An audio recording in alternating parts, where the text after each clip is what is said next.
Hello, Raveis Nation. Kim Gibbons here. Welcome to A Minute with Relo. Today, Beth Kinsella, the Global Member Services Manager for Leading RE, who we in Relocation refer to as our global referral guru, is going to share some insights with us on your global capabilities. Hi, Beth. Thank you for joining me. Thank you for having me. Hello, Raveis Nation. There you go. So Beth, we've been a member for 20 years. Can you tell us a little bit about the network growth in the last several years? Sure. It's funny that Raveis, you all have been members for 20 years, and funny enough, I've been with Leading RE for 20 years. So the evolution has certainly been rather dramatic over the past 20 years. We started with just a handful of members outside of the US, and now we are happily in over 70 countries. So it's been pretty steady, but rapid growth, particularly the past few years, rapid growth with our global footprint. So about how many transactions do we close globally or just outside of the US? Just use last year as an example. Sure. Outside of the U.S., and it's the two ways of measuring it. There are the U.S. referrals that go outside of the U.S. That's certainly a large number. But we are steadily, seeing more growth between, for countries outside of the U.S., our members outside of the U.S. And I think the reason for that is that global referrals aren't necessarily a given in every country. That it's more of a U.S. centric practice, but it's certainly catching on with our members. But in this past year, in 2022, we made over 700 introductions with member-to-member referrals, and some of those were outside the network. We actually, even though we have members in about 70 countries, we placed referrals in over 100 countries. So wow. So it's definitely every year it picks up a little more. Funny enough, during COVID, it was one of our busiest years with global referrals. So, hopefully the trend continues. I hope so too. So I'd really like to help our agents see what you do through the lens of Leading RE's global view, and how is it different or similar to that of the U.S.? So I have just a couple of questions, and I'm hoping that you can help us out here. First, when folks hear international, they have a tendency to automatically think high-end, multi-million-dollar properties. Can you talk about or share with us the range and type of properties that our network does work with? Sure. I would say really every price point. To your point about the multi-million-dollar properties, certainly there are some markets where that's the norm. Take the lake the lake region of Italy, like Lake Como and that area. You're not going to find anything for under $1 million.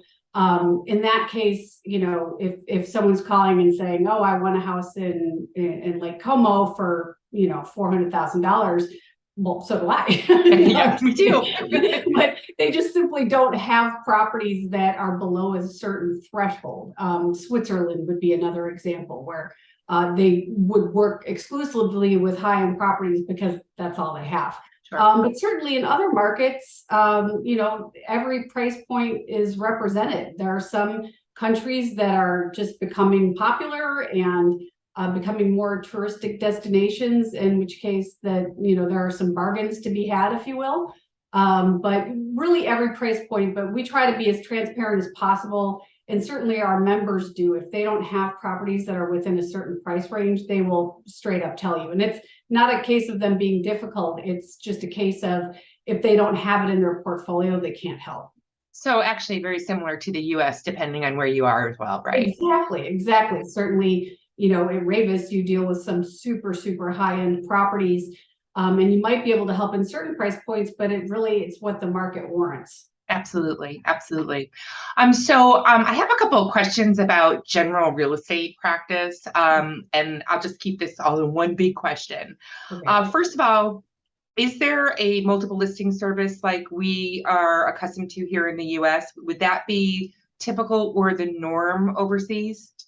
It's not the norm. Okay. There are some countries that it's taken them a really long time. Just as an example, we have a member in Ghana, and she actually was the one that brought the MLS to Ghana, which is kind of exciting. So it's not a given. There are other countries where they're starting to develop an MLS, but it's a slow process, and it's certainly not a given. I would say that more often than not, most countries outside of North America don't have an MLS. Okay, great. Thank you. So another question. We are very accustomed to representation here in the US. Are there listing or buyer representation agreements, globally? And then also, are agents commissioned based like the US, or fee-based, or employees?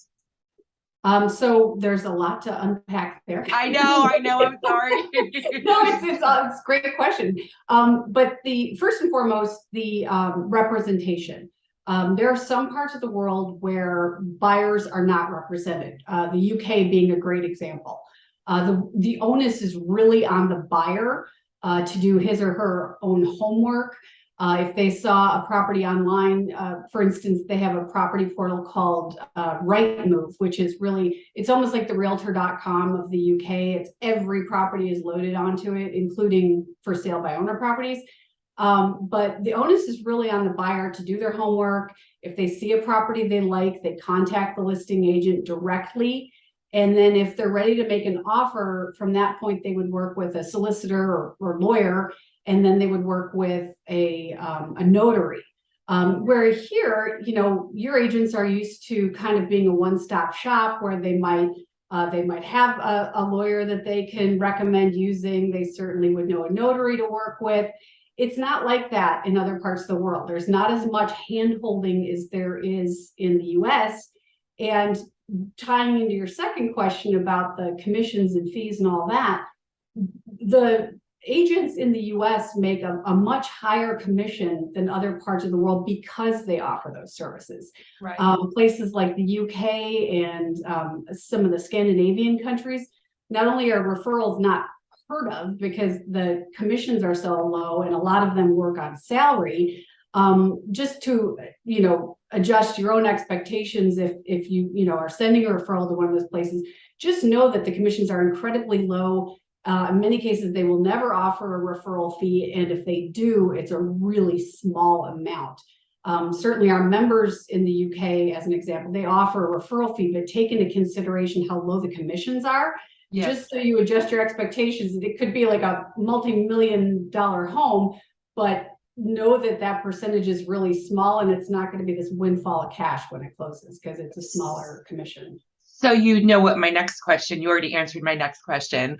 So are the referral fees that we share in the US similar? And you just brought up two really good examples of where it's dissimilar. Right. So with our network members, it's always a 30% referral fee. The only company within our network that doesn't offer it is a company in the Cayman Islands, and it's not because they don't want to. By law, they can only offer a 25% commission. So other than that, all of our members are held to the same referral agreement. But again, just keeping in mind that because it's 30%, a 30% referral fee on an American closing is going to be a lot higher than a 30% referral fee on a UK closing. So, and I imagine the currency exchange would have a little bit of a twist too. Certainly. Canada, the Canadian dollar is much lower than the US dollar. And then, just even this past summer, the US dollar was at parity with the euro. So I think a lot of people got into the mindset that Europe was on sale. If Europe, sure. Obviously keep in mind there are going to be other fees, taxes, all sorts of stuff that, buyers might not be aware of at the onset. But again, yeah, to your point, the exchange rate changes all the time. So. Great information.